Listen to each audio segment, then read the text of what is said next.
மங்கையரின் குங்குமத்தை காக்கும் முகம் ஒன்று, பாடுகின்ற ஏழைகளை காணும் முகம் ஒன்று, சஞ்சலத்தில் வந்தவரை தாங்கும் முகம் ஒன்று, ஜாதிமத பேதமின்றி பார்க்கும் முகம் ஒன்று, நோய்கள் தீர்த்து வைக்கும் வந்த முகம் ஒன்று, முகம் காட்டலும் ஆறுமுகம் இங்கு, ஆறுமுகம் இங்கு. திருச்செந்தூரின் கடலோரத்தில் செந்தில் நாடன் அரசாங்கம் தேடி தேடி வருவோர்க்கெல்லாம் தினமும் கூடும் தெய்வாம்சம்.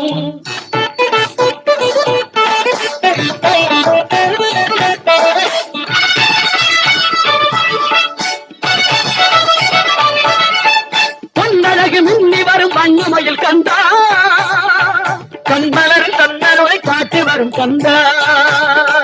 பொன்னழகு மின்னி வரும் வண்ணமயில் கந்தா, கண்மலரில் தன்னருளை காட்டி வரும் கந்தா. நம்பியவர் வந்தா